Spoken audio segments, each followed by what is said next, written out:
Coming up on this week's show, how Janet Jackson could destroy your retro computer. Bad news for Resident Evil fans.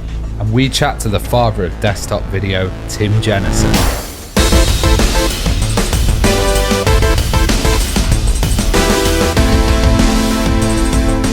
And the Retro Hour podcast is brought to you every Friday with our amazing friends at Bitmap Books. Now, you may have seen that the Commodore 64 celebrated its 40th anniversary recently. So what better way to celebrate that than with Commodore 64, a visual compendium, taking you on a journey through the C64's varied and colourful gaming library, starting in 1982 and then travelling forward through the decades. There's going to be new copies of that available from next month, and you can pre-order right now and check out the rest of their retro gaming books at bitmapbooks.com. And with our friends at PCBWay. Now, they offer a fully featured custom PCB prototype service with low-cost, fast turnaround quality boards, and they offer services like 3D printing and injection molding. And you know they're big supporters of the retro community, so you can get an instant quote for your project right now at PCBWay.com. Hello and welcome to the Retro Hour podcast, episode number 342, your weekly dose of retro gaming and technology news with me, Dan Wood. Me, Ravi Abbott. And me, Joe Fox. And welcome to our first show of September. Can't believe how quickly this year is flying by. Not long until those darker evenings, the weather gets a bit colder and we spend a lot more time indoors playing classic video games, so you know, every cloud. And of course, this podcast celebrates everything to do with classic gaming and technology, bringing you up to speed on all the big happenings in the world of retro from over the last week. And we bring you a special guest on each week's show.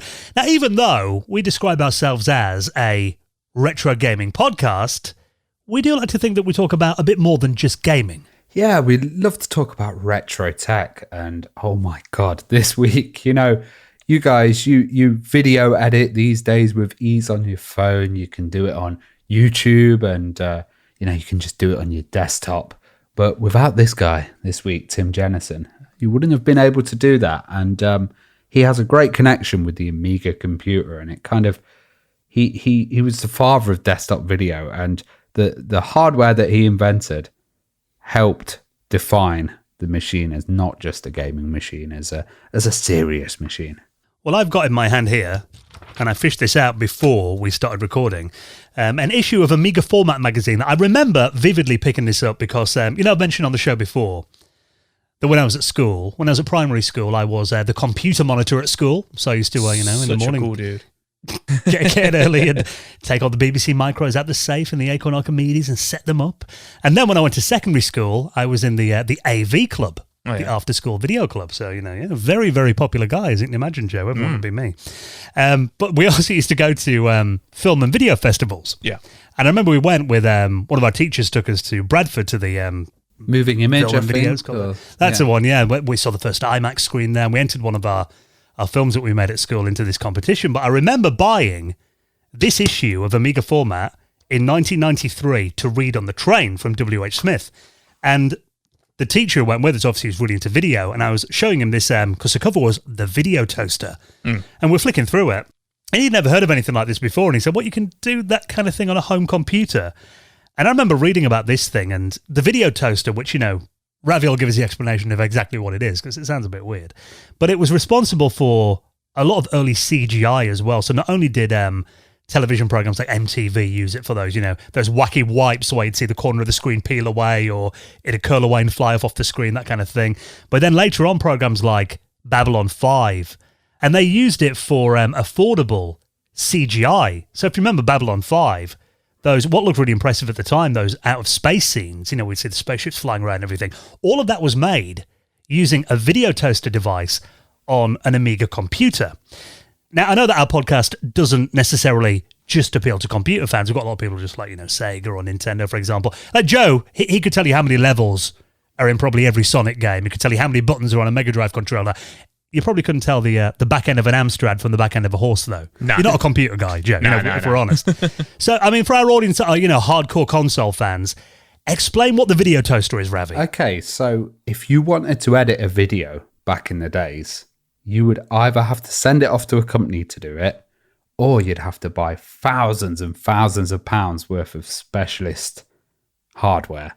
Mm-hmm. So you'd basically have to have these huge devices and to edit that in broadcast quality as well, which, meant you could go straight onto the television, was a very hard trick. So what they invented at this company called NewTek was a card that went into your Amiga, and it meant you could edit on your Amiga video, but you could also do those wipes, which are the transitions between stuff. So, where it changes. You could also add CGI into there. And this was the first time that it could get to the consumer, and, people got their hands on it. And a lot of people created their own film reels with it. People did job interviews with it where they would, show their work and stuff. And, and before, people didn't have access to this technology. Whatever it's called. Like a PowerPoint, yeah. Yeah, exactly. And the thing about the video toaster was it was cool. Like, if you saw Wayne's World, Garth was wearing a video toaster top.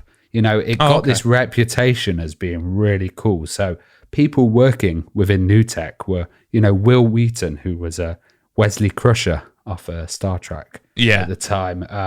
They also had Penn and Teller promoting it. Tony Hawk's, the skateboarder, used to do his skateboarding videos in there. So as he was doing, a jump on the vert ramp, he'd have like a cool transition of a skateboarder spinning around, and it had that real kind of cool 90s look. But it was really groundbreaking, and it was done specifically using hardware tricks in the Amiga, because the Amiga itself couldn't play back video. You had to have them playing on external kind of video players and then edit it that way, like as you went along. But it was a really amazing piece of hardware and groundbreaking. And it just had a weird name as well, which made it really cool as well. The Video Toaster.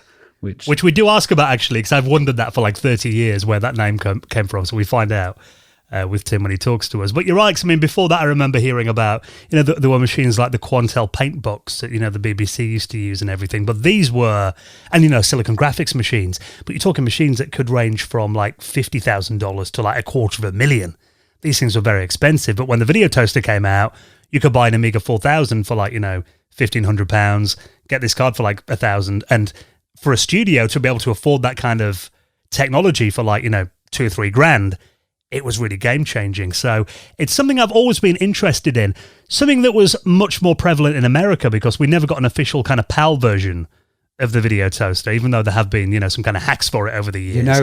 When I went over to America, I was in Atlanta, and Atlanta hosted the Olympics, and there was a lot of Amiga guys out there that had actually used Video Toasters on the Olympics footage. So they were broadcasting out to TV, doing all the transitions with this kind of cheap hardware during the Olympics, which is pretty amazing. Yeah, so it's a really interesting chat. And if, like me, you kind of read about the Video Toaster back in the day and always kind of wondered, exactly what it was and how it worked and what the story was behind it, you're going to really enjoy this week's chat with Tim Jenison, who actually, Penn and Teller made a movie all about him, didn't they, a couple of years ago, which is Tim's Vermeer, which is quite interesting if you want to find out more about what a legend he was. And he's been inducted into halls of fame, been called the father of desktop video, which is really what he is. So NewTek founder Tim Jenison is going to be our special guest, and he'll be on the show in around half an hour from now. Now, before that, of course, we like to update you on the big stories from the world of retro from over the last week. And while we're talking about video and films and TV, this is some news that I've seen everywhere. It doesn't feel 5 minutes ago that we were talking about a Resident Evil TV series coming to Netflix, and it turns out after one season, it's been canned. Yeah. I'm trying to figure out if I've said much about this across our socials and on the show and stuff like that. But you mentioned it when it first started. You said you watched the first episode and you didn't want to give any spoilers, I think. But you also said you weren't a fan. So I remember that. I want to say it got better. it got better in many ways, but it got worse in many other ways as well. But yeah, it came out about a month ago now, and Netflix have canned it. They've announced they won't be going ahead with it. I say unfortunately. I guess unfortunate for the people who worked on the show, if you will. I always kind of feel bad for those kind of things. But unfortunately, it does have a audience score of 27% on Rotten Tomatoes, and it's coming in around about 3 out of 10 on IMDb. And it hasn't been particularly popular with the Resident Evil fan base. As I've mentioned before, I'm in a lot of the forums and groups and stuff. If you want to take it for what it is, as just like a zombie show, and kind of take the Resident Evil element out of it, then it could have been all right. But it's so far removed from Resident Evil, it's insane. They really tried to kind of link it back with Resident Evil, and a few friends of mine who are kind of casual Resident Evil players, have played some of the games, are like, oh, they link it in with the story, but like with the Resident Evil story, and it kind of, as it goes on, the show kind of reveals that it's a side-along story set in the world of Resident Evil, if that makes sense. And I don't want to spoil it, but one or two of the characters who you think are main characters from the Resident Evil franchise turn out they're not quite who they seem to be, and it just seems they're kind of like they were just trying to use the name, but there's just so much of it that just they got wrong. So like straight away that kind of got my back up. I would have watched the second season, but it was a real chore to get through. I've got a question, Joe. Like, you're our Resident Evil fan. Is it one of the video games that's probably had the most adaptations that go onto film or TV? Or is it because you talk about it so much? It must be. Like, so, I think there's 7, maybe 6 Resident Evil films from the first Resident Evil kind of film franchise that Paul W.S. Anderson did, the guy who did the Mortal Kombat film. Yeah. And they did Event Horizon, and they did Resident Evil with Mila Jovovich. I think there were 6 or 7 of them that kind of ran from like 2002 to like 2017, 2016. And their like first 2 kind of follow the story of the first couple of Resident Evil games. And then they just become completely mindless action films where they just use some of the characters from Resident Evil games. So would you say it's like the kind of Need for Speed series now? Or like, would you also say, is there anything that's really hit? Has there been like a Resident Evil film that's totally cracked it? Or TV series? The first film that has its fans, and maybe the second film has its fans for sure. And it kind of follows the story a little bit, but, once again, there's lots of inaccuracies and lots of characters renamed and changed and for plot points and stuff like that. But yeah, there's been like, I want to say, and then, so I think maybe 6 or 7 in the Mila Jovovich series. And then there was another one called Welcome to Raccoon City, which came out the back end of last year, which was okay. But let's say I took you to the cinema to see it, Ravi, you would have had absolutely no idea what was going on because it just assumed what everything is, including particular monsters that popped up in the film. And characters, for the hardcore fans, you'd just be like, "What the hell is this? Like, what's going on?" And it just like took a lot of liberties and made one of the main characters an absolute idiot, and he's not an idiot in the games and stuff. And then there's quite a few CGI films which are meant to be classed as like canon, as actually part of the Resident Evil games, if that makes sense. I want to say probably about 5 or 6 of the CGI films now. And now, obviously, we've got the TV series. So I wouldn't be surprised if it is the most adapted video game series into kind of like cinematic universe, if that makes sense, because that's quite a lot I've just listed off there. But none of them are masterpieces. They're all far from masterpieces, unfortunately. I haven't watched any of this new Netflix series, and I probably won't now that it's being cancelled after one series. But I've seen a lot of complaints saying very similar things to what you just said then on Twitter, and looking at the comments on this Nintendo Life article, people are saying it kind of feels like they wanted to tell a story and they want to make like a zombie kind of show, and then they wanted a brand name to put on it for recognition, even though it wasn't really related to it. Like they made a zombie show, generic show, and slapped the Resident Evil title on just to get viewers. Yeah, that's how it felt, and like they should just make an actual faithful adaptation of the first game, or and maybe the second game, as the second season or something like that, but they've just never done it. They've just always play with the plot and just make it, really silly. And the games are silly, in terms of cheesiness and, the campiness of it and stuff like that. I reckon you could make that serious if you really wanted to, because there was a cheesiness and kind of campiness to this as well, but it just didn't land. I don't think anyone's going to be playing too much. This series has been cancelled, so there's still obviously scope for a good Resident Evil TV series, but I've got a feeling Netflix won't be making it anytime soon. It is available if you want to catch up on that first series, although Joe's probably give us all the highlights of it. Yeah, pretty much. Yeah, sorry, apologies for that. I hope nobody's screaming at me now. This is really cool, though. This is Pac-Man World Repack. Now, do you remember Pac-Man World on the original PlayStation. I've got a feeling it was on the Game Boy Advance as well. Came out Yeah. back in like 99, 2000. Yeah, I remember it. I remember, I want to say maybe a little bit earlier, because it's got that early, like, when everybody was trying to figure out 3D, hasn't it? Kind of feel to it. You know, around kind of Mario 64 kind of time. But I feel like you're right. I feel like it came out a little bit later. But some games were still trying to figure it out, weren't they? Some, you know, publishers and stuff like that. But I remember it being quite fun. He always freaks me out. He always freaks me out, that 3D Pac-Man.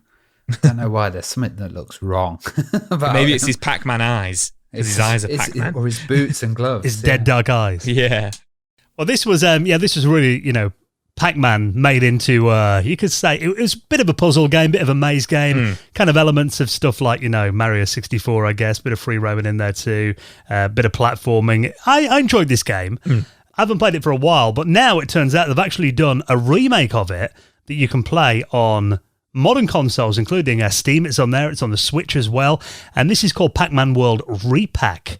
And they've actually made some quite nice improvements looking at this. I mean, there's an article here on Nintendo Live where they're saying that, you know, the graphics are souped up and everything, but it still kind of retains that late 90s kind of early 3D clunkiness, which some people might not like. I was going to say, I quite like that they haven't taken away that clunkiness, and quite like that sometimes it kind of gives you that original kind of video game difficulty feel. It's your fault if you died.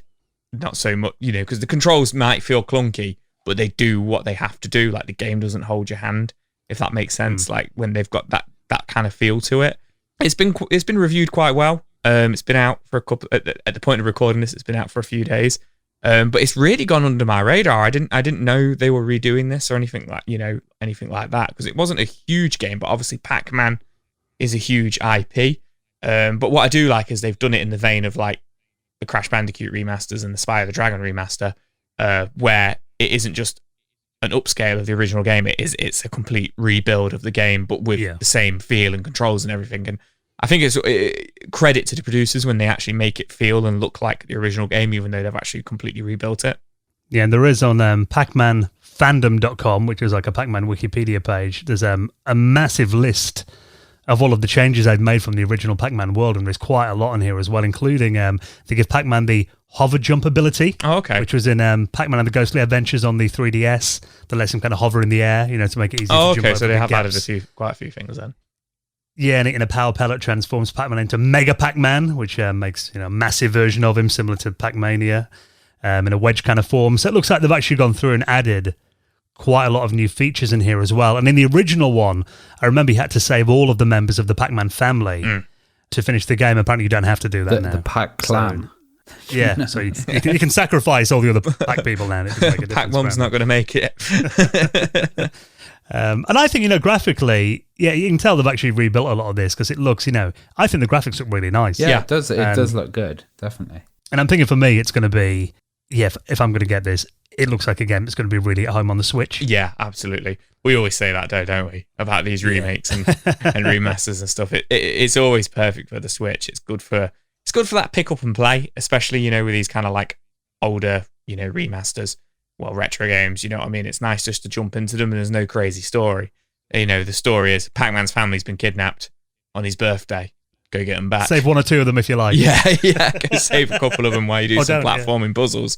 But yeah, you know, the reviews are in, and they said, you know, I think they've given it a 7 out of 10, 8 out of 10, most places. And they've kind of said, pick it up if you see it, but don't go banging on the doors of your local game shop saying, I need Pac-Man repack. But it's good to see it's done. It's, you know, it's ticking the right boxes. Yeah, and a game that I think a lot of people have probably forgotten from the Pac-Man franchise, so worth a revisit, and you can play it on your modern platforms. That's available now. Now, this is really cool. If you've got your original GameCube kicking around, this Stealth GameCube mod allows you to play your system with any Bluetooth controller, and I love the thumbnail to this video. It's someone playing on a GameCube using a PS5 Bluetooth controller. This looks really cool. And they've described it as a no soldering and no cut mod. That's what we like. Which I also like as well. So it's called the Blue Retro, and it costs $95 at the moment, up for pre-order via Laser Bear Industries, which is a really cool name. And essentially, it it looks pretty. I want to say it looks pretty simple, but you take the GameCube apart and you essentially just replace the front board where I don't know if board's the right word for it, but the panel. Yeah, the controller board. The controller board. You replace it with the new one, and it looks really similar. And you just plug it in. It just plugs into what's already there in the GameCube, and essentially, it's got internet capability on there, so you can update the interface and the firmware and stuff like that on it. But as you say, it will then pretty much pair with any Bluetooth controller. So PlayStation 3, 4, 5, Xbox One, Series X and S, Switch controllers, Wii controllers, any sort of generic HID Bluetooth controllers, any of the 8-bit do controllers as well, and even Bluetooth keyboards will work on it as well, which I think is a really cool piece of tech. It's interesting because so Dan had this device for his Amiga, which is called a Kipper 2K, and in the back you could add a little Wi-Fi module. Now, this seems to be like standard devices that are coming out. So at the moment, these little Bluetooth modules are coming out, and it seems like this is a kind of adaptation of that. It's really cool because you said it can be updated. It can do over-the-air updates as well, which is amazing through Wi-Fi, and then you can get the new features of it. But it also supports 4 controllers at once. Yeah, on the same Bluetooth, which is pretty awesome. And I think that's a must for the GameCube, because the N64 and the GameCube, they were those 4-player consoles. They had the 4-player. You play Mario Kart, you need 4 players. And I think if they hadn't done that, they said, mod your GameCube so you can play with the Bluetooth controllers, but it's only 2-player or 1-player. I think it would have. I'm not saying it would have flopped, but I think people would have been a little bit disappointed in that. It does look nice because it lines up with the ports on the GameCube's front casing, so it looks transparent, although you look at it looks like it does actually glow a little bit inside, like there's some LED lighting in there. But there are slots to plug your original GameCube wired controllers in, so you can still use them as well. Well, it says when you plug the original wired controller in, the Bluetooth will then move along to the open ports automatically, which is pretty awesome. So you plug player 1 in, and then Bluetooth switches to player 2. That's really smart. That is, because me and Dan, we were in Norway, we were trying to play our Switch, and we were really struggling to get on the plane. We were really struggling to get your controllers to pair with my Switch, weren't we? Like for a good 20 minutes, and then to watch this, which I know it's a new technology going into the GameCube, but to simply watch the video, as you were saying that, Ravi, I saw it on the video. He literally plugs a Wavebird controller into port 1, and the Bluetooth automatically moves to player 2, and then he plugs a wired controller into player 2, and it automatically, within a split second, automatically changes to player 3.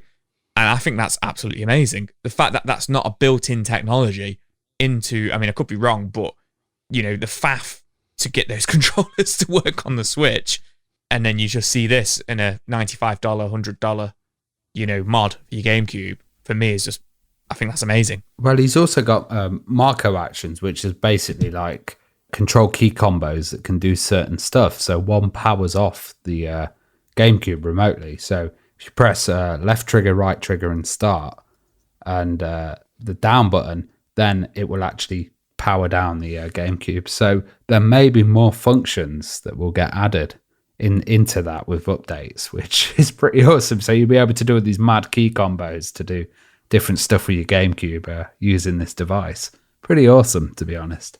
Although Joe did mention something, and I'll be honest, when playing my GameCube, you'll have to prise my Wavebird controller out of my cold dead fingers. Oh, really? I still think that is like one of the best wireless controllers I've ever used. Yeah, it is good, and it does say in the description of this that like the Wavebird is loved by many, many people. Like a lot of people really do love the Wavebird and the feel of the GameCube controller.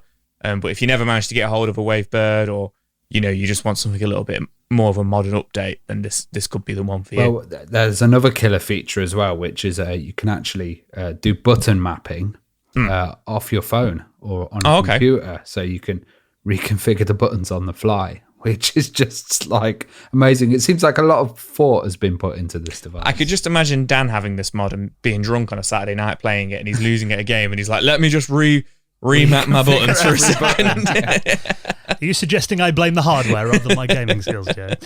It does look very cool, though. And I think, because Wavebirds, I've been looking on eBay, they go for at least £70 unboxed, it seems. Wow. So, and a lot of them haven't even got the... Because you need a little dongle that you plug in, Wi-Fi dongle, a wireless dongle. Yeah, it's like a radio wave dongle, isn't it, you need? Yeah, a lot of them are missing those on eBay, it seems, as well. So, if you don't want to pay those extortionate prices and you want to have some 4-player Mario Kart Double Dash action on your GameCube, could be a really good way of doing it. So, pre-orders for those look like they're available now.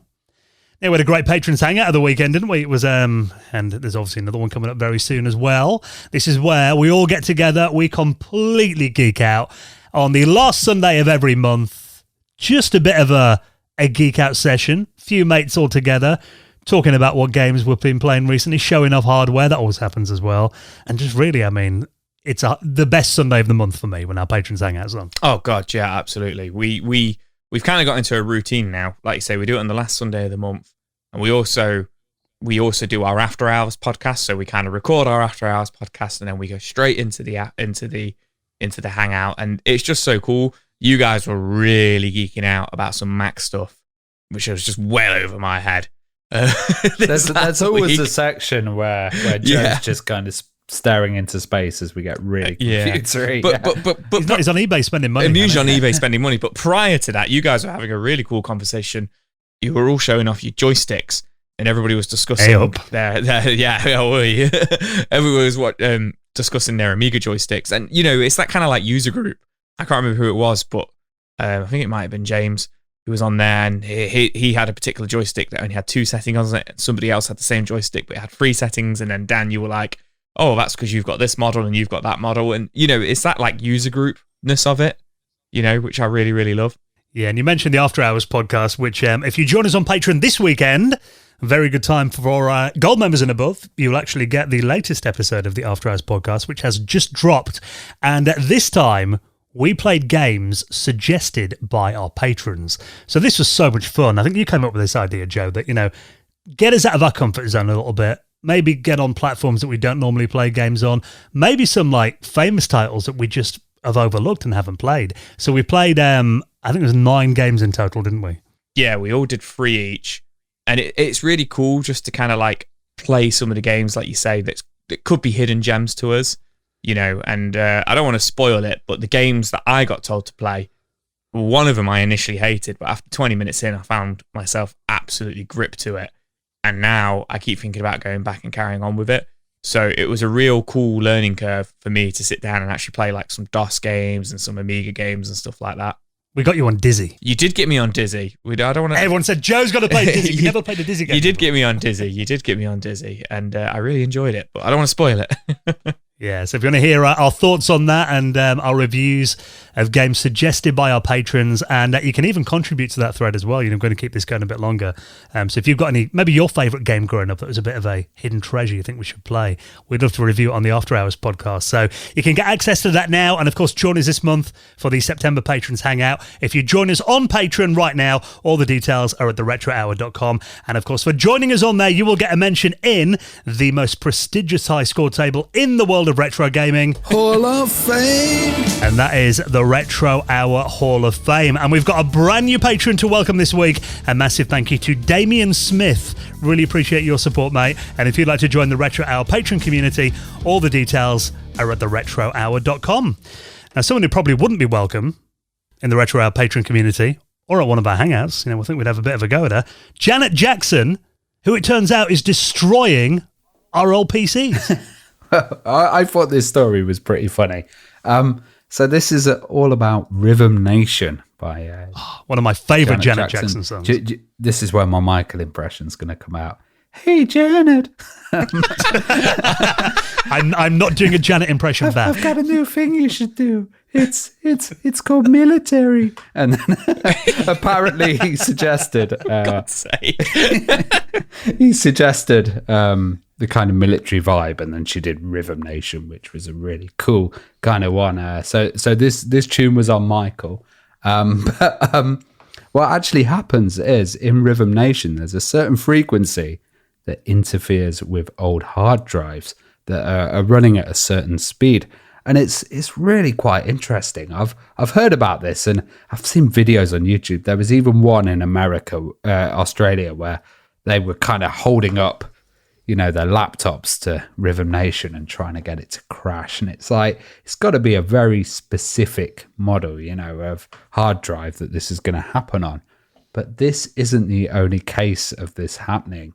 So previously, there was an engineer at Sun Fishworks, and his name's Brendan Gregg. He decided to do a test, which was how to kind of upset your hard drives. And what he did was he had a stack of hard drives in a data center, and he just screamed at them. He did like a metal growl, didn't he? Yeah, like, and it basically caused some interference. And this is because the sectors in a hard drive are really crushed together, really close. And these like vibrations or any kind of changes in the atmosphere can affect them in a way and cause like latency on the I/O, which is pretty amazing. And the reason we know about this is because it's been confirmed by a Microsoft software engineer. So he actually confirmed that Rhythm Nation was actually affecting hard drives, which I think is pretty crazy. It's not just a rumor; it actually happens. It's kind of, because I've watched a really good video on it by Dave Plummer, who does Dave's Garage on YouTube, and he's also a retired Microsoft engineer. He did like a long, like half an hour video explaining it all, and he actually tried it. It couldn't replicate it, unfortunately, but I think it's because you're right. It's got to be like a 5400 RPM hard disk of a certain vintage, and they've got more protection than that these days. But he made a good comparison. He said it's kind of like when you see, like an opera singer can hold a wine glass up and they'll like hit a certain frequency and it'll shatter. Yeah. It'll be like that, those kind of, getting those frequencies causing to like resonate. a little bounce, or it's causing like a change in the atmosphere that kind of messes it up. But it does remind me of, we did a story ages ago about bits getting flipped on a hard disk through solar rays, and somebody managed to kind of do an amazing speed run because the solar ray hit their hard drive. So it's amazing how many things can actually affect hard drives, natural causes and stuff like that. Pretty mad, to be honest. That guy doing the metal growl in the, in the data center, I thought was pretty cool. It's got these visions, 'cause obviously, Joe, you've been in several metal bands over the years. Got this visions of you now being banned from like Play Expo. So you're going to walk around and destroy all the old computers. And Screaming at old computers. Yeah. I won't do that, don't worry. Don't let him into a data center. Stay well away. So if you want to see the videos as well, I'll put Dave's video in the description as well. It's a really good watch. Keep Janet Jackson away from your old PCs if you want them to keep functioning. Now, what about this? A classic game publisher, Sunsoft, is back. Now, remember Sunsoft from games like Blaster Master, Batman, and lots more as well. Turns out it's actually reviving its retro back catalogue. Yeah, in the late 80s and early 90s, Sunsoft did a lot of like Nintendo and Sega licensed games, didn't they? That was kind of like what I remember them for. Festus Quest. Festus Quest, yeah. They did a lot of those kind of like, big franchise kind of licensed games. And a lot of the good ones, like you say, Batman, stuff like that. And then obviously Master Blaster, which is an absolutely amazing game. But they've not been around for a while, but they are still around. Like their parent company is still going as like a technology company, but Sunsoft haven't been, they haven't been game publishers for a while. But last Thursday, which was the 25th, they did actually announce 25th of August that they were returning to game publishing. And essentially the reason behind it, which comes from their Japanese company, so I'm going to butcher a lot of names here, and I'm really sorry about this. Yuichi Ouchi, I think his name is the general manager of Sunsoft, and essentially he's announced that they're coming back simply because they're doing very well at the moment. The company's doing well, and they kind of want to dip their toes back into the into the gaming world and publishing. So they've hinted that they're going to be bringing back a lot of those kind of licensed games, and that we may see them updated or re-released for modern consoles, which would be really, really cool. I think the last releases they did were WiiWare ones. And, were they? Stuff for the like virtual console. So they were kind of like re-releases and stuff. But that was a while ago, that was 10 years ago, really. 10, 15 years ago 15, now. yeah.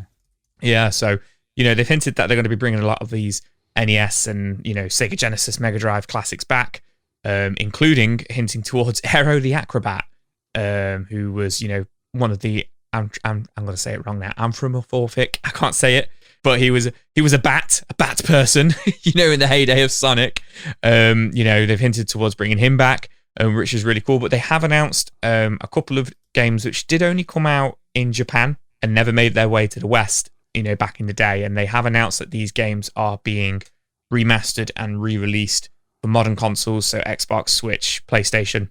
So the big one they're coming out is Icky Unite, which is a sequel to Icky, which was a game that came out in the 80s. I have never heard of it. No, was that Japanese only? It was a Japanese only game. And they're also bringing back Gimmick and Euphoria, which are all Japanese only games. So unfortunately, I'm not familiar with any of these games, but they're bringing out remasters and sequels to these games, and they're hoping that these will do well. And then essentially, they will then kind of look at their back catalogue, which I think would be really cool if we saw remasters of Blaster Master and, like say, Batman.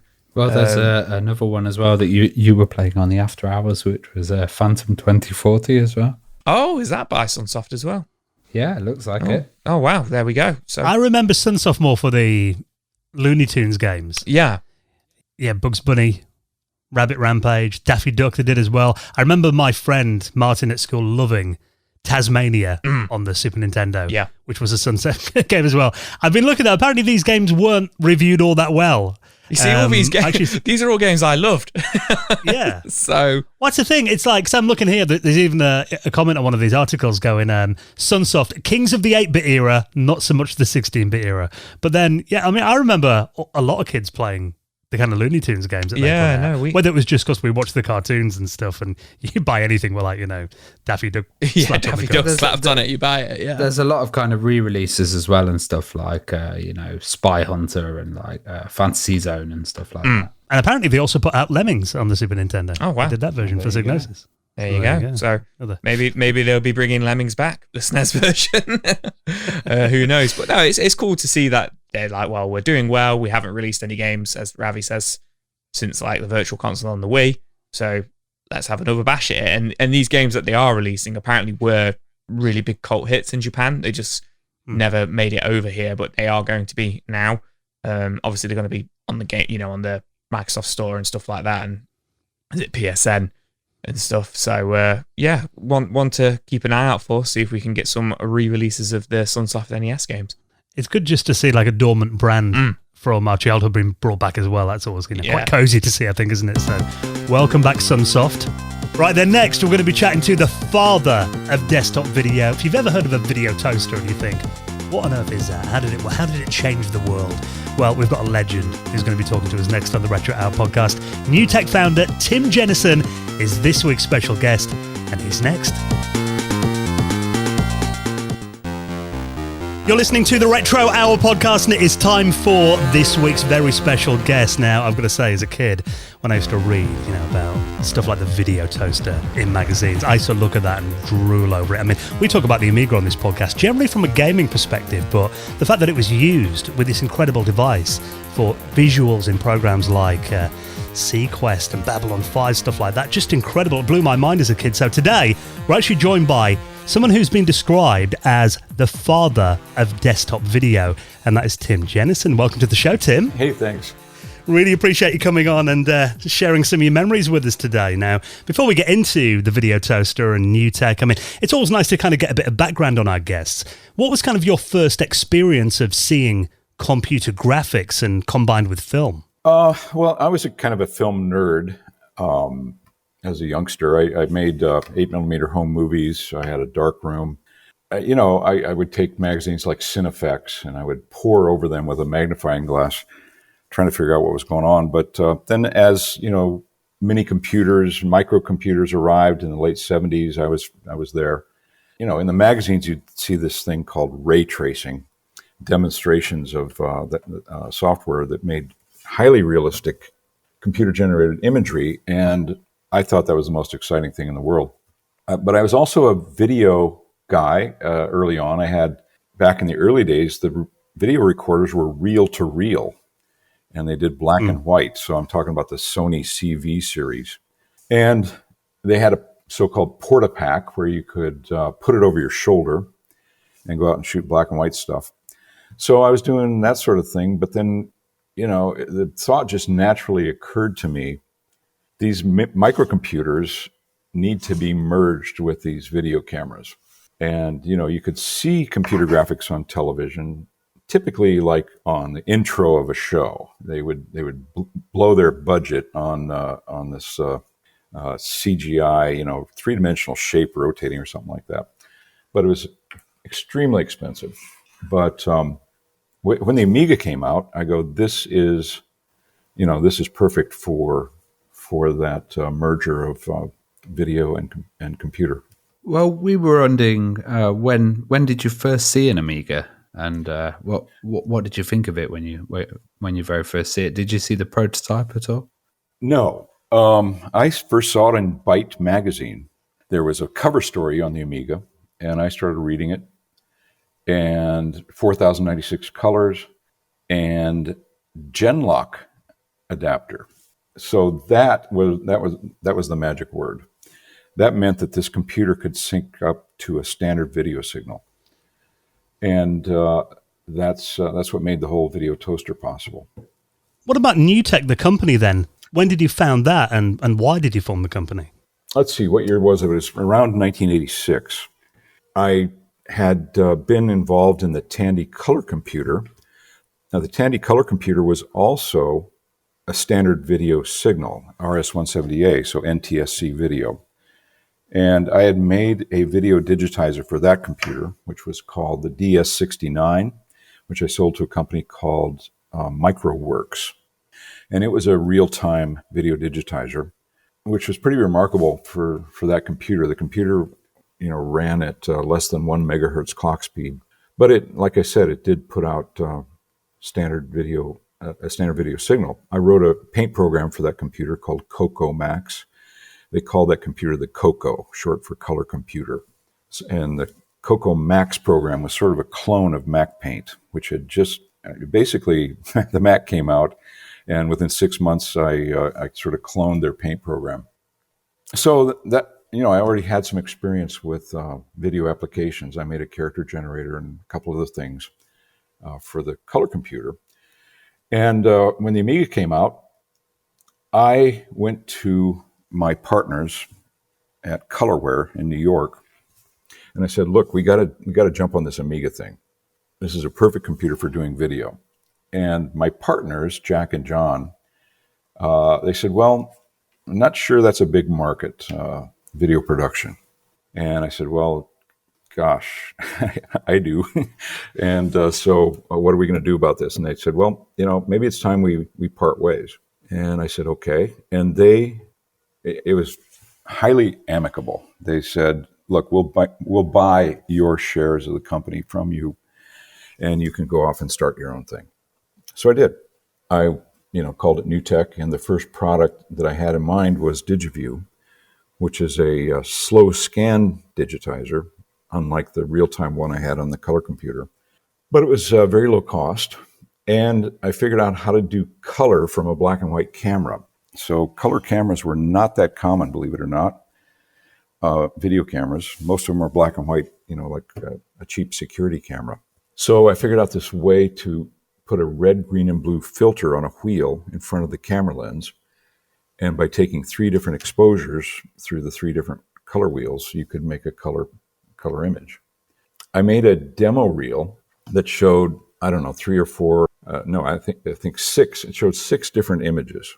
You would just put it in the Amiga and run the program, and it would cycle through these 6 images with a crossfade or dip to black in between each one.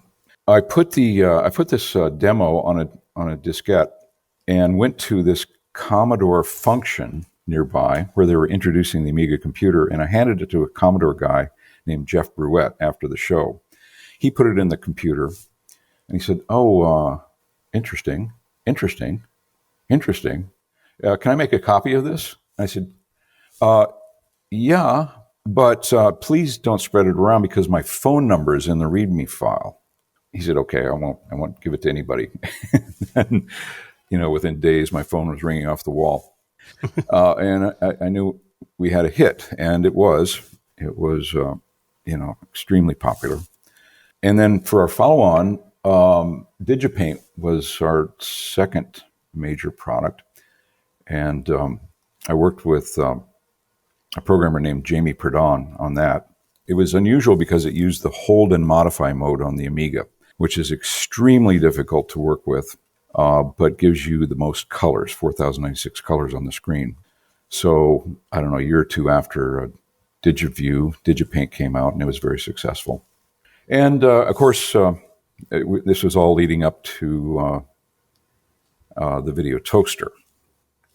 So I was in a meeting at NewTek, and I had a long list that I'd cobbled together of possible projects we could do on the Amiga computer, including some games that were video heavy, and one I called the video black box, which was a special effects unit. And it also on the list were things like a character generator and so on, a 3D program. It was early days. We could do anything we wanted on the Amiga computer. And, the Amiga was the computer from the future. It just wasn't possible to do these sorts of things on a Mac or a PC. So we got to this black box idea, and I started to describe it. And the other people in the meeting started asking me a lot of questions. So could you make the video like rotate and page peel and stuff like that? And I said, well, in theory, yeah. Let's do that. Because, they were all kind of video fans.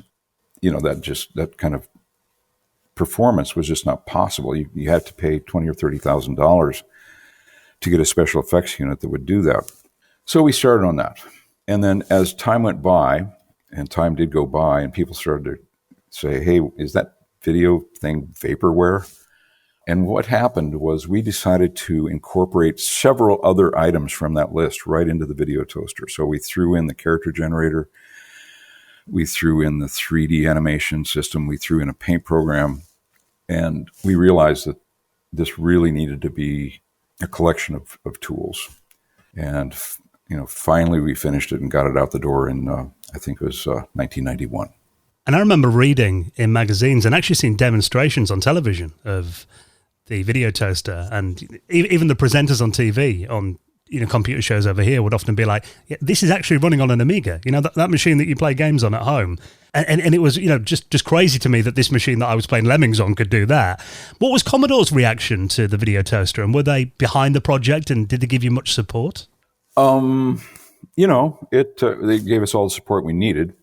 When I got my first Amiga, the first one in town, I went to the computer store, the Commodore store, and said, I want the first one, they obliged. It came with documentation, which was strange. It came with all these software developer handbooks. Great.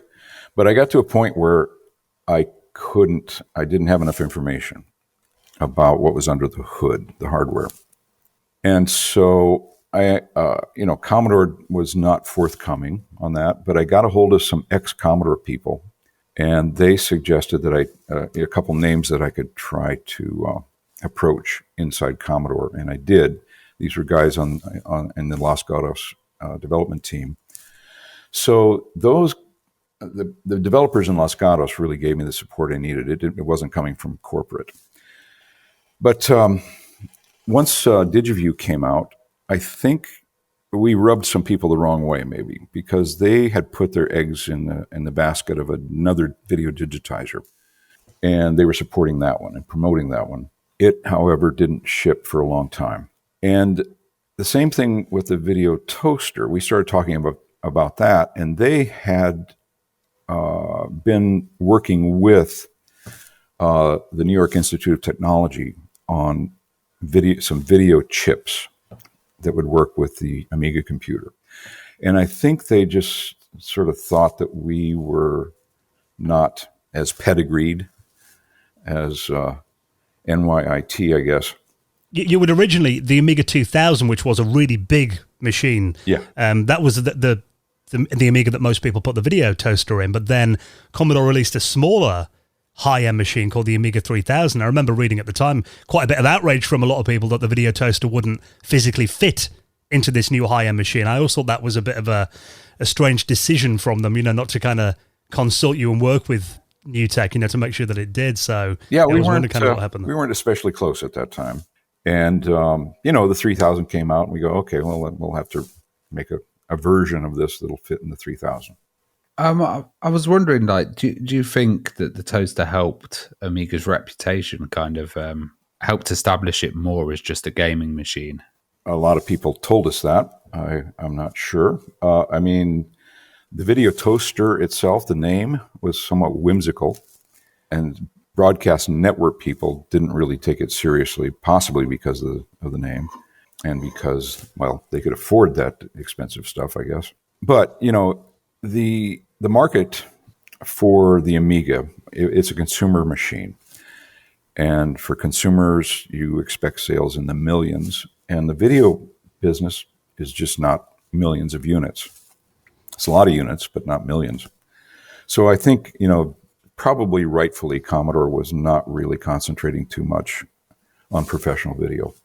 I've got to say, the name as well, Video Toaster, that always, stood out. It was memorable, but where did the name come from? Well, back in the early days of development, when it was going to be a collection of products, we envisioned several cards going into the card cage in the computer, like slices into a toaster. So it became the code name for the whole project, the toaster, we called it. It was going to be a collection of cards. Well, eventually we boiled all the cards down to one and collected all the software into one application. It came time to launch the product, and we were sitting around trying to think of a good name, which is hard to do. At the end of the meeting, it was scratching our heads. None of these are great. Well, why don't we just call it the Video Toaster? And that stuck. And it was, it's whimsical, but it was also memorable, as you say. I went to Commodore headquarters, and one of the marketing guys was ex-Apple computer. And we sat down for a meeting. He says, "Now, you're going to come out with this product called the Video Toaster. I wouldn't do that if I were you. It's kind of a silly name." And I said, "Now, you're from Apple computer originally?" "Yes." "Well, isn't Apple kind of silly?" "Well, I don't know." So, yeah, it was memorable, and I think that helped. And when the product was initially kind of created, it had like keyboard overlays and stickers that you put on your machine, and it really did kind of change the identity of a machine into like a serious piece of video equipment. Was that an aim to kind of get the professional video industry excited about it? Or? Yeah, there were certain buyers that just didn't like the idea of essentially a game computer in their control room. So there was a segment of the market that just wanted to buy a toaster, not the Amiga computer.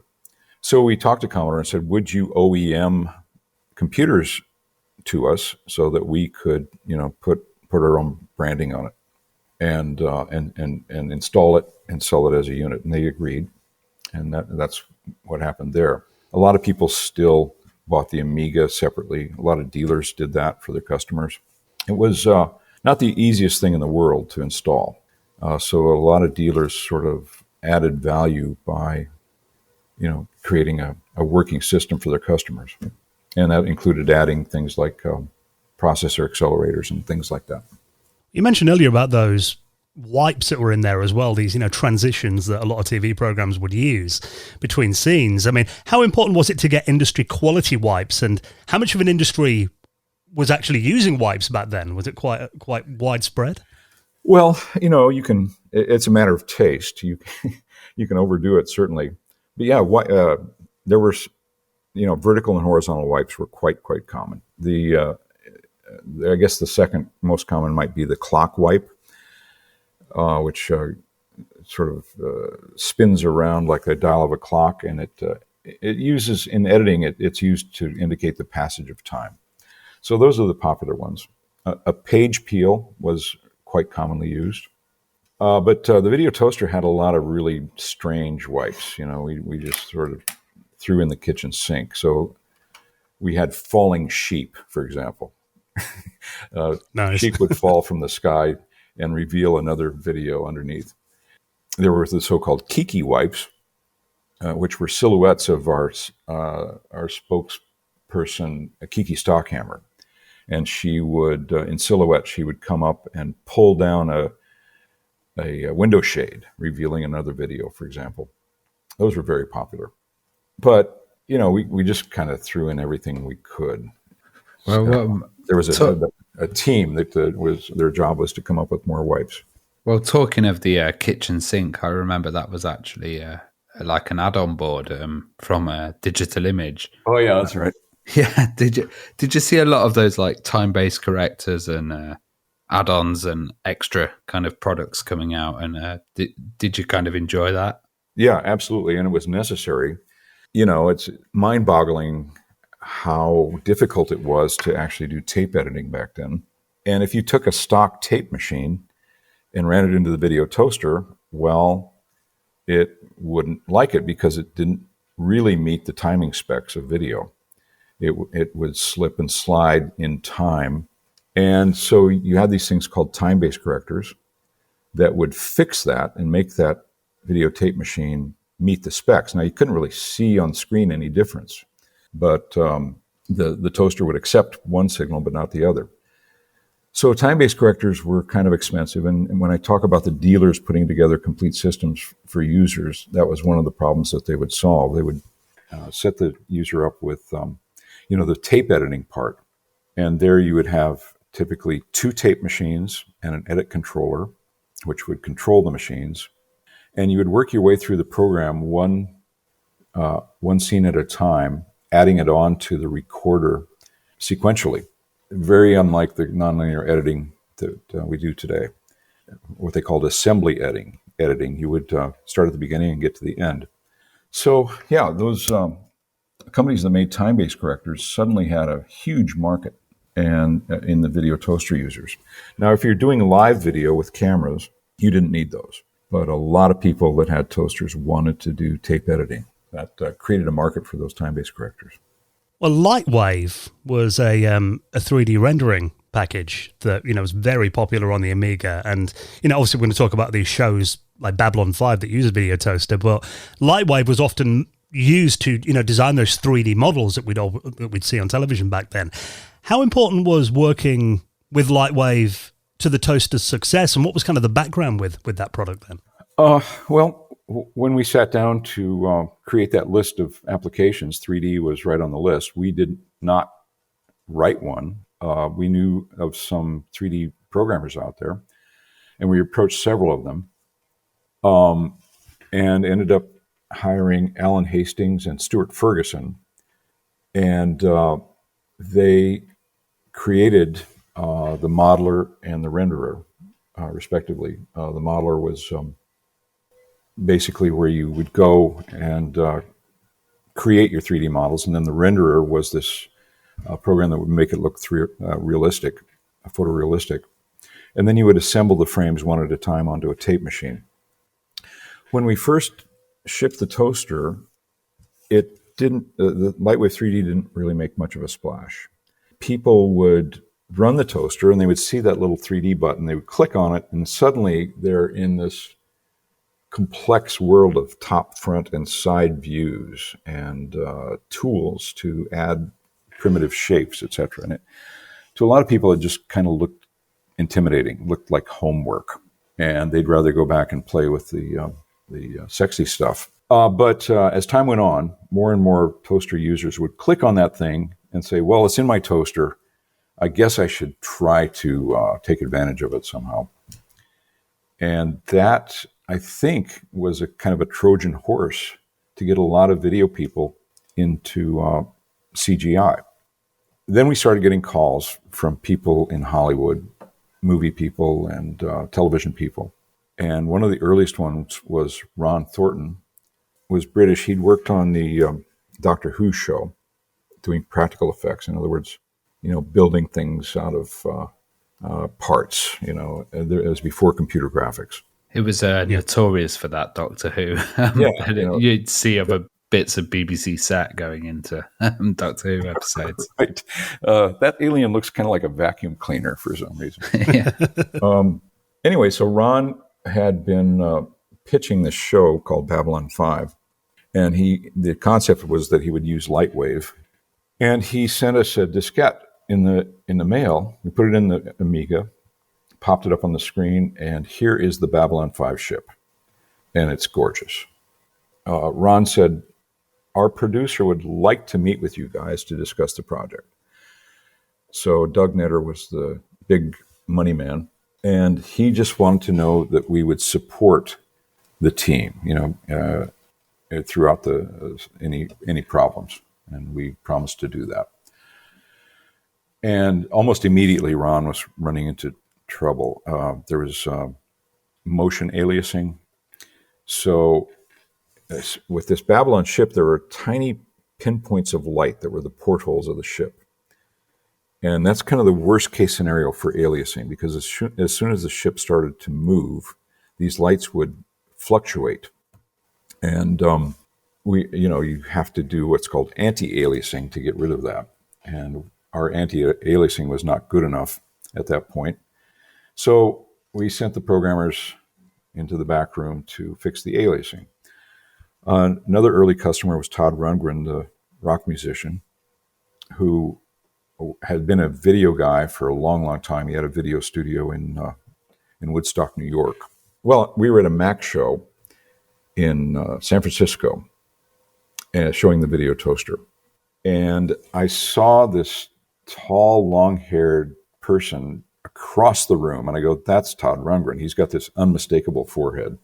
And that's Todd Rundgren's forehead walking across the room. He gets closer and closer and closer and closer, and he walks right up to me. He says, what's this? He says, the video toaster. And I knew Todd was video savvy, so I immediately went into video jargon speak and told him that it was a character generator, a still store, a 3D animation system, a video switcher, special effects generator, etc. Went down the list, and I said, each one of these stations around our booth, you can get a demonstration of each part of the toaster. He said, great, thanks.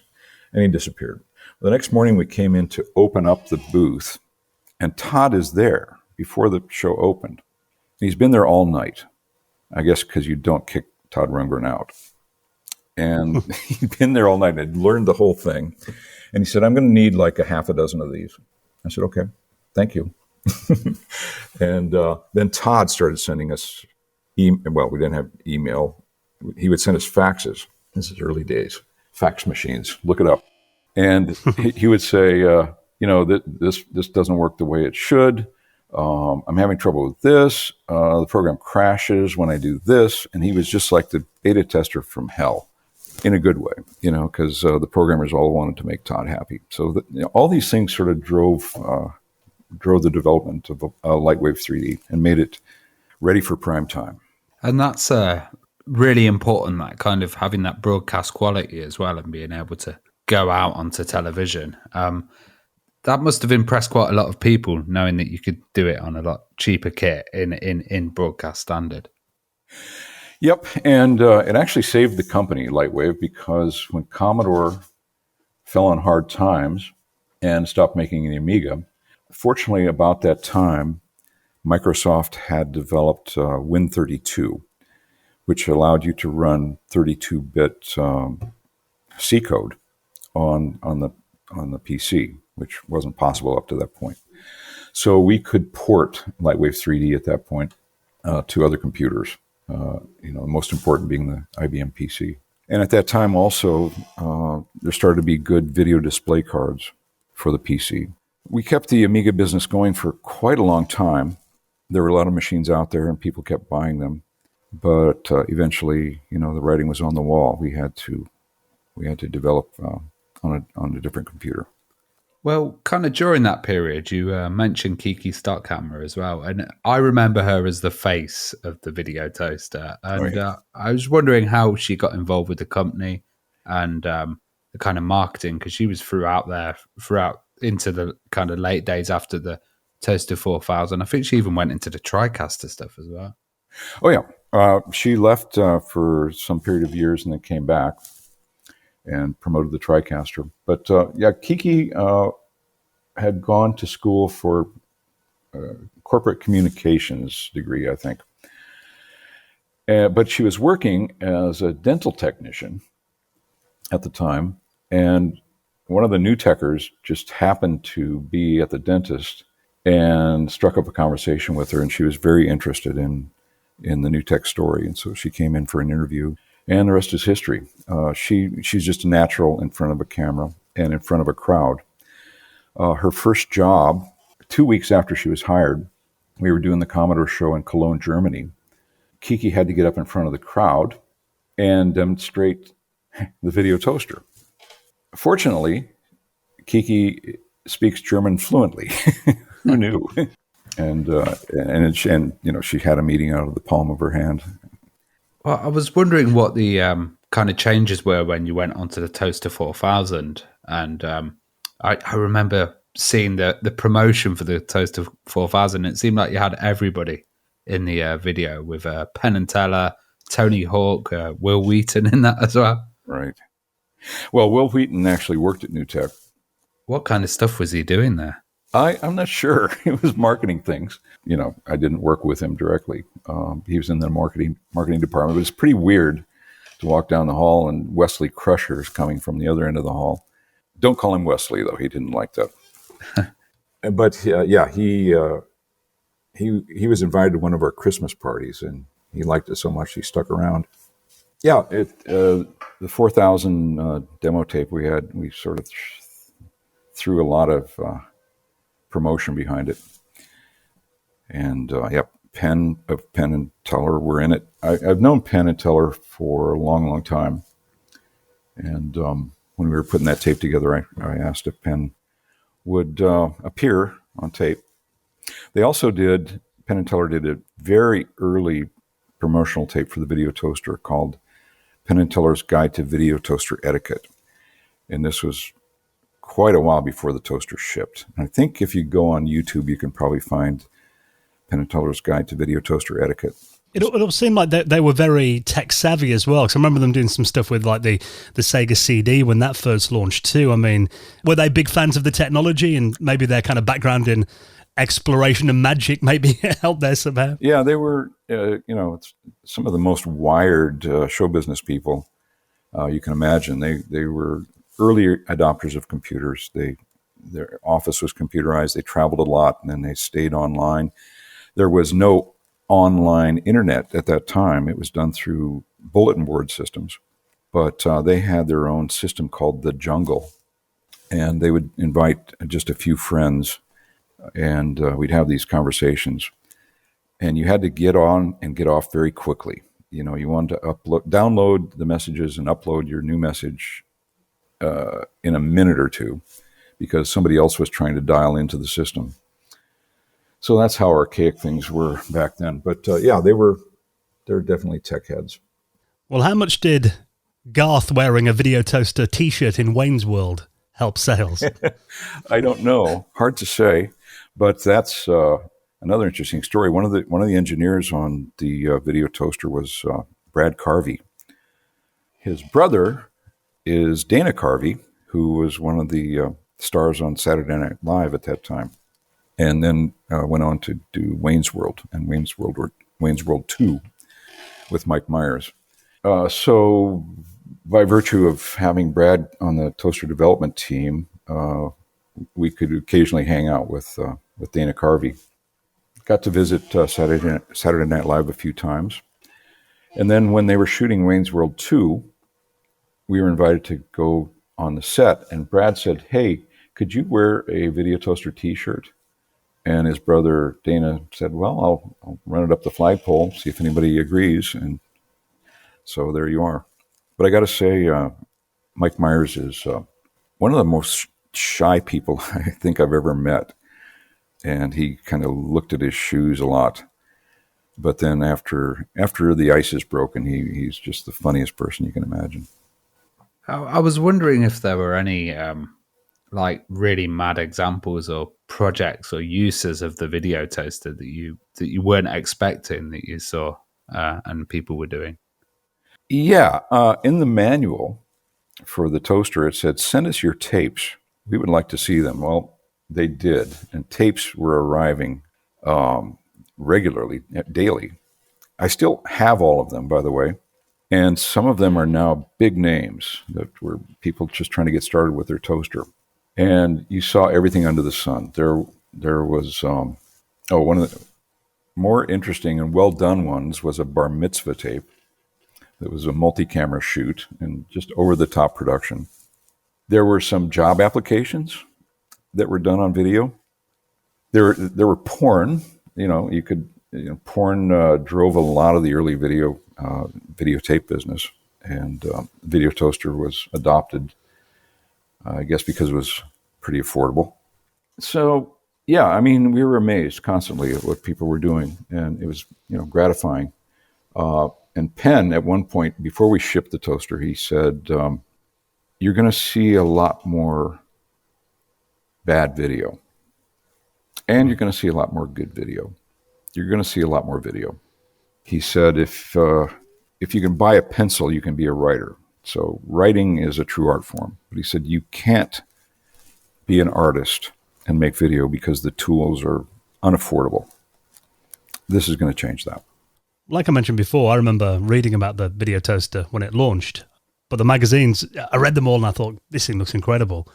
But then it got to the end and it was like, this is an NTSC based device. And, we're hoping there's going to be a PAL version so we can use it in Europe.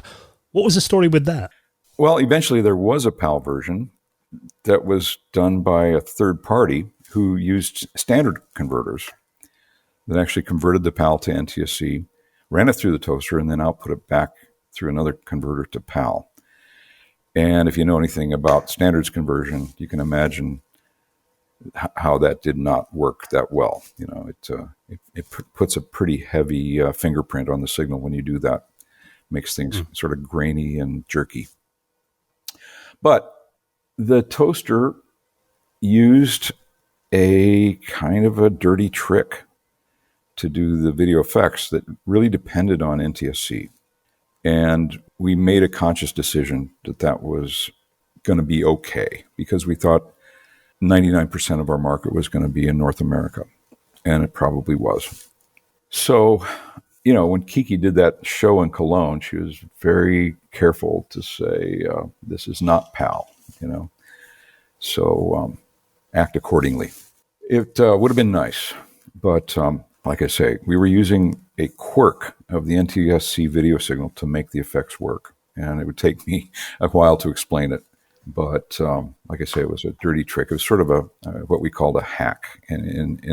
So hackers, there's two kinds of hackers: those that steal computer time from other people, and then there are the good hackers who use software and hardware to get the job done, and they'll do anything, break the rules to achieve the result. And so, in that sense, that's what the toaster was. It started on the back of a napkin in a pizza joint, and I was describing this to Brad Carvey, and I said, if we can deal with these pixels as a collection of 4 pixels, we can move them anywhere on the screen and the color will be correct. We don't have to decode the signal into RGB. And that's, in a nutshell, how it started. But this would not work in PAL. Well, no, it won't. What do you think? And we decided to go ahead. Well, the toaster flyer was amazing. I've actually seen one running in the UK recently, and just being able to make that change from playing from a video source to actually playing from hard drive, that was really huge. Was this a very popular upgrade? Yeah, it was. At the time? And it was, one of the first broadcast quality online editors. Where you could just random access. You could drag the clips around in any order you want, hit play. You could even hit play and rearrange the clips that were coming up in the next few minutes.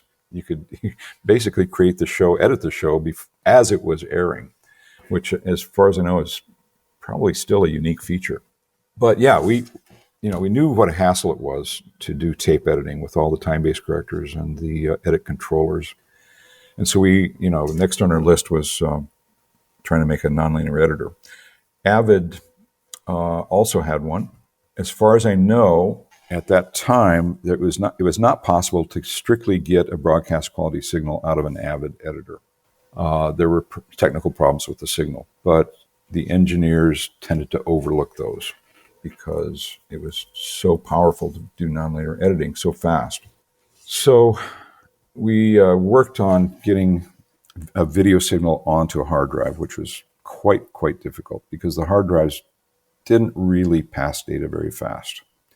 And video comes at you like a fire hose, data-wise. So you have to compress it, reduce the size of the data so that it'll go onto hard disks. And so the flyer was basically a giant compression board that would compress a signal and then decompress multiple streams in real time as they would go through the toaster. And it was amazing. It's one of the easiest ways to edit to this day, somewhat ahead of its time. In 1994, obviously Commodore went bankrupt, who made the Amiga. You kind of alluded to before, the fact that you had to move to the PC. Did you kind of see the end of Commodore and the Amiga coming? And how quickly did you have to change the company to survive then? Because, it seemed like the toaster was so linked to the Amiga at that stage. Yep, it was joined at the hip with the Amiga. We actually used the Amiga's video signal to control the toaster. The toaster was not in the regular card slots. It had no access to the computer's data and address buses. It was only in the video slot. So we were using the Amiga's video signal in a very unusual way. And we had to have the Amiga gen-locked to our toaster board to do that. Well, no other computer worked that way, specifically with that video slot with gen-lock. And at the time we started the toaster, the Mac was black and white. It was a sealed box. You couldn't open it without the secret screwdriver. The PC could do basically 16 colors in big chunky blocks. So the Amiga was our only choice. We didn't really pay too much attention to Commodore, the company, but we should have because they were showing early signs of cracking. But it came as a shock when they went out of business, and the video toaster was selling like there's no tomorrow, and then suddenly there's no tomorrow. It looked like we were dead in the water. And as I said earlier, then we ported Lightwave software to the PC and to other computers. It ran on 5 or 6 platforms ultimately, and that kept the cache going until we could develop our video product on another platform, and we chose the PC to do that. Essentially, the approach changed because with the Amiga toaster, we had to have a lot of custom circuitry to process the video in real time. The computer itself couldn't do it. You could not digitize the video, put it in the computer, and then pull it back out. It wasn't fast enough for that. But when we started on the PC toaster, processor speeds were climbing rapidly. And I remember I was in a meeting with some of the NewTek staff, and I said, look, very soon we're going to have 33 megahertz Pentium chips. One of the people in the meeting said, oh, wait a minute, what? 33 megahertz? That's crazy. That'll take decades. And I said, no, Moore's law, all you have to do is look it up. It's going to go to 33, then 66, and eventually we'll have gigahertz. That's what we were relying on. We were relying on Moore's law. So we, early on, even though the computers weren't quite fast enough, we decided that what we needed to do was have the computer do all the work. So we had a card to digitize the video, turn it into numbers, and put it on the computer's bus, put it in the computer's memory with DMA. The computer software then would modify the picture to the extent that it could, and then quickly output that frame. So there's a bit of a delay there compared to the video toaster, but that's fine. And it allowed us to do amazing things more and more amazing things as Moore's law ground away. And the computers got faster and faster and faster. So that was a fundamental change. And the toaster then became essentially a piece of software. And it also kind of changed into what was really the spiritual successor to the video toaster, a product called the TriCaster as well, didn't it? Right. So the video toaster for Windows was a card. And, the same model as we used in the Amiga. And typically dealers would install it for a customer, get it all working, work out the kinks. And there was a board meeting or an executive meeting one day where I said, what if we do like we did with Commodore and OEM this thing, buy a computer, like, for example, a small form factor shuttle computer, put our card in it, have video jacks right on the box, sell it as a turnkey system. And it was somewhat controversial, believe it or not, because we had all these dealers that had really made their mark by integrating these systems. And this would sort of take away some of that business for them. And indeed, some of the dealers did not like the idea at all. But in the end, it's the right idea. It's makes life much simpler for the customer. And the first TriCaster just sold like hotcakes, and then we came out with more and more TriCasters after that.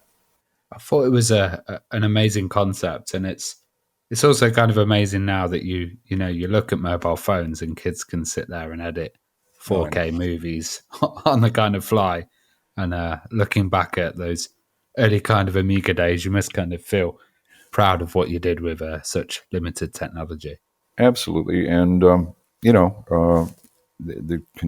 technology continues to evolve. There are bigger and bigger video toasters.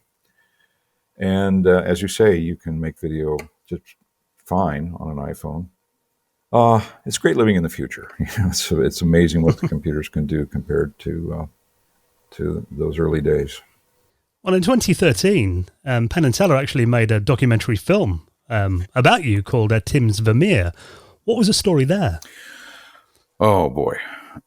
This was a fork in the road that I never saw coming. My daughter bought me for Christmas this book called Secret Knowledge by the painter David Hockney, where he basically said artists in the late Renaissance were using optical devices to paint. And it explains some of the characteristics of these paintings that are pretty mysterious otherwise. The book was very controversial. As I say, my daughter bought it for me for Christmas. I read the book, and in the bibliography of the book, he talks about another book called Vermeer's Camera. Vermeer was a Dutch painter from the mid-17th century, and his pictures look very much like photographs. He only painted 35 or 40 pictures that we have, but they're all perfect. They're little jewels of realism. And I started to think about this and look at it. And the basic idea behind David Hockney and Philip Stedman's book, Vermeer's Camera, is that the painters were using a camera obscura, which is nothing but a dark box with a lens in the side, pre-photography camera, essentially. And if you've ever seen a camera obscura, it's kind of a dim, kind of fuzzy image that's projected on the screen of the unit. But it's moving, it's whatever's out there in front of the lens gets projected on this little screen. And people assumed that you could just paint on that projection. Well, you can't. It doesn't work, strangely enough. And I knew this. As soon as you start to paint on the screen, it obscures the projection. And you can't compare your painting to the screen. One obliterates the other. And I had been in Amsterdam at the IBC show, video show, and I'd gone to the Rijksmuseum and looked at these paintings. And in the bathtub, this idea just suddenly emerged from nowhere, that if you could compare the painting to the camera projection, you could copy the colors perfectly. But you couldn't do it with the camera obscura alone. So mentally, I arranged this small flat mirror out in space, such that you could see the reflection of your subject in the mirror, and then off to the side of the mirror, you'd see your painting looking straight. Hard to describe, but the mirror's sort of at a 45-degree angle out in front of your nose. And you move your head back and forth, and you can see subject, painting, and you work until you've eliminated any difference between the two. And you can match the paint colors trivially easy. And I thought, that's interesting. I might be onto something here. So I started researching. I went on the internet looking for this idea. Surely somebody has come up with this before. Apparently not. About this time, I got an email from Penn Jillette in Las Vegas, and he said, hey, yep, I haven't seen you in a long time. I've been hanging out with my kids and not my friends, and I could use a sort of an adult conversation. Could you come out and visit? I said, sure, I'll come out next week. So we sat down for dinner, and he said, talk to me about something that's not show business and it's not politics. He said, I've had it up here with show business today. What else can we talk about? And I said, well, you know about Vermeer? Yeah, he said, I went to that show in New York of all the Vermeers. It's amazing, photoreal paintings. And he knew a fair amount about it. And I said, well, I think I figured out the optical technique that he used to make the pictures. He said, what are you talking about? And I explained the idea to him, and he immediately got it because magicians use similar techniques involving mirrors. It's all done with mirrors. And Penn said, I get what you're talking about. What are you going to do with this? I said, well, I'll write a paper about it or maybe make a YouTube video. And he said, that is a really stupid idea. This should be a film. You should stop right now. Don't do anything else. And let me see if I can get somebody interested in this film. And that's how it started. Like anything Penn and Teller involved with, a very fun documentary to watch as well. And I know it takes you to like Holland and the north coast of Yorkshire and Buckingham Palace even as well. So that is available if you want to check it out on streaming services and on Blu-ray as well. So I'll put a link to that in our show notes. Yeah, amazingly successful film. I'm way too close to the forest to see the trees. I asked Ben who would watch this, and he said, people will watch it. And it was actually nominated for a BAFTA award, and got to go to the big BAFTA ceremony there in London. Well, Tim, what are you up to these days? Tim's Vermeer never stopped. Well, it actually stopped for a year or two. I didn't want to touch a paintbrush. I was sick of the whole thing, literally detested painting. And my daughters were home. I have 3 daughters. They were home for Christmas. And Claire, the youngest, had been the model in Tim's Vermeer. And I said, Claire, I want to try a very simple experiment with an extremely simple device, just a flat mirror. And I want to try to paint your face. We started working, and Claire was posing as Vermeer's girl with a pearl earring. And I was sitting right next to her with a mirror, just a single mirror, and copying her face on the canvas. And it started to work extremely well. After the first day, I had an incredible likeness of her face. She had her head in a vise. She had to tighten this wood vise around her head so it would not move. Very uncomfortable. She could tolerate it for 20 minutes or so. Anyway, she agreed, and we finished the painting. I told Penn that I was doing this, and he said, well, by all means, run cameras. We want to see if something interesting happens. Well, we ran cameras for years and years and years after that. That started in 2015. I got invited to do an exhibit at an art museum in Australia called the Museum of Old and New Art in Hobart, Tasmania.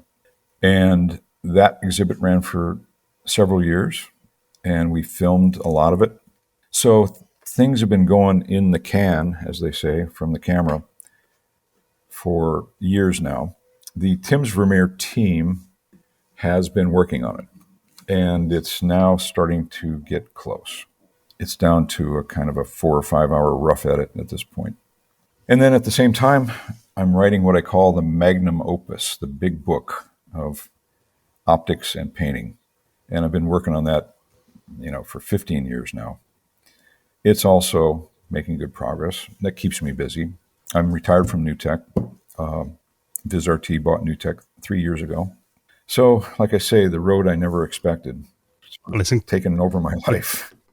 Well, it's amazing to hear that the passion burns strong, Tim. It's been an absolute honour talking to you. So thank you so much for coming on and sharing some of your memories with us this week. My pleasure, and thanks for your interest.